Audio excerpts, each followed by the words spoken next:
Sony decided to go a different route with their flagship smartphone, something that retails for about $920. So yeah, it's a premium device.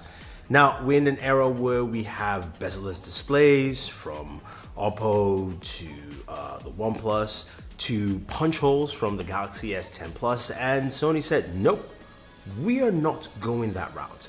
They've delivered a smartphone that is about 6.5 inches. It is slender in height, and it's got a 21:9 aspect ratio. That is really important because Sony says, look, this is a cinematic display, matching what you find in most movie screens in terms of aspect ratio. Now, your standard smartphones usually do about 16:9. With notches, it all varies with some kind of weird number. And Sony also says this is a 4K display, though the proper dimensions are 3840 by 1640, while we know 4K is by 2160. That being said, though, this does support HDR, Rec 2020, so you've got all those capabilities in there. And I have to tell you, this display really does shine. Looking at content, looking at stuff on the display, it's truly amazing. Images look really good. The wallpapers just stand out. One Punch Man. We have the link for you guys down below. If you want to pick up that wallpaper, go ahead and use it. But images stand out. Videos look really crisp. When you're on Netflix, you're browsing, and you jump into, say, like Avengers Infinity War, and you see how lovely and sharp it is in cinema mode. Now, you know, certain apps will perform a certain way. Netflix does support HDR as well, so some of the movies they have in HDR showcase really well. But whether you're watching Netflix or you're watching YouTube videos, those videos look good, and that aspect ratio really does look nice for content. I've got to say, it looks really good, and it does well. As I mentioned, it's a cinema display, and this is cinema mode, which you can go into the display settings to switch. And of course, when you're in cinema mode, that may use more battery life, but in case of battery life with this, I haven't noticed any hits whatsoever. So I do like what I see from it. It's lovely, it's sharp, it's vibrant, and I like that aspect of that here. Now, combined with that, of course, you've got Dolby Atmos built into it, and then you do have stereo speakers, plus that new vibration mode they announced earlier this year, which gives a little bit more oomph when you're watching those Avengers movies, or action movies in a sense. And it comes out really nice. It's lovely. Now, the title of this video says, Xperia 1, love-hate relationship. And it really feels like that way with this device. There's so many things I do love, and there's so many things Sony has done well. The display is one of them, and we go into the fact that it's powered by Snapdragon 855. It's got 6 gigs of RAM, and some may say, I needed more, and for the pricing, I would say so.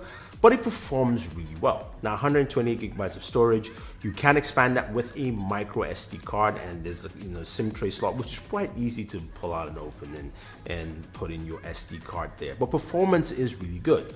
We did some gaming on here. You can go check out that specific video, checking out gaming on the device that has, of course, a 21:9 aspect ratio and 4K. Now, your games do not run at 4K because most games are capped at 1080p, but they still look really good. And performance on here was very, very nice, and it ran really cool.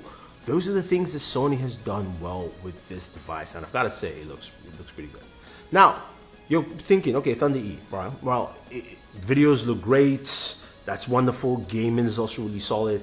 How about usability? It's a long device, and that's where some of the things come to bear.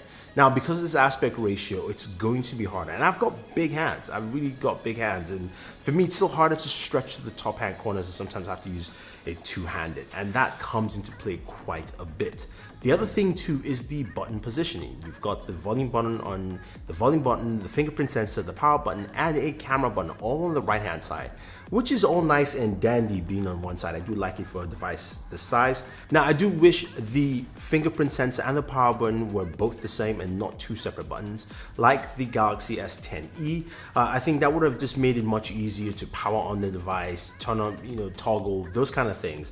But the fingerprint sensor is quite effective on it. So, but again, those are the little things that I do wish Sony just had done, because to me it makes so much more sense.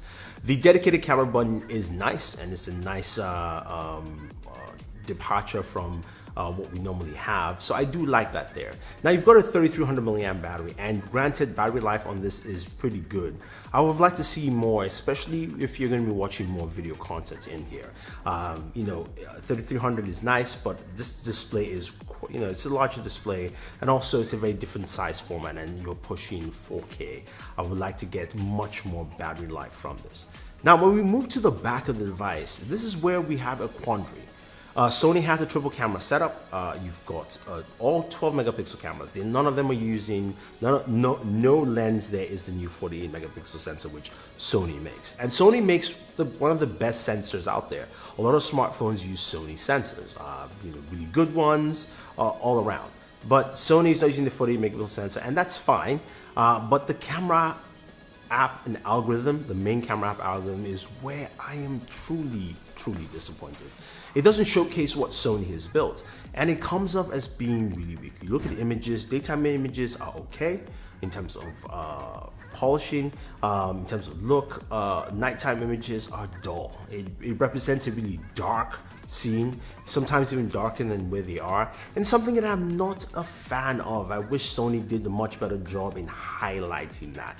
And I think that's where, again, with the kind of camera prowess, I'm using a Sony Alpha camera here, and it's really good. Sony makes really good lenses, but it's not translating here on their smartphones. But it does translate somewhere else. Again, this is where my frustration comes in.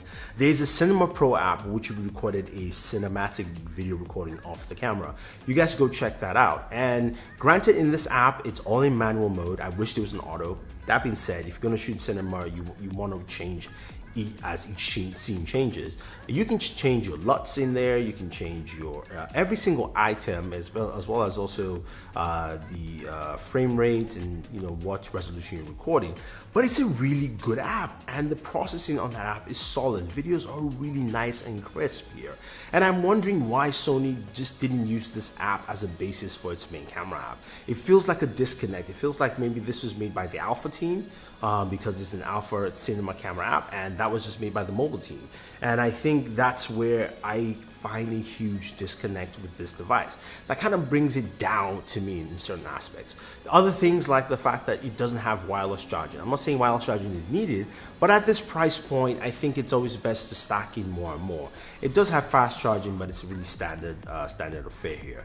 There is no headphone jack as well, so people like me who like headphone jacks, well, you're out of luck here.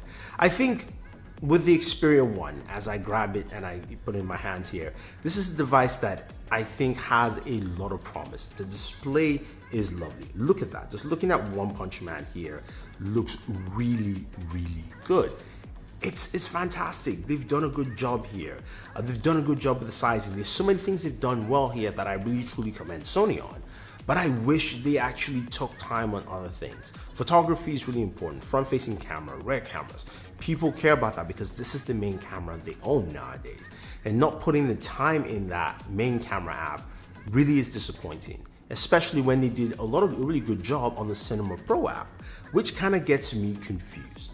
And I think that's something that a lot of people are gonna find daunting. So if you're consuming content, the Xperia 1 is great. The screen layout is fantastic. It allows you to soak it in, watching those movies, watching YouTube videos.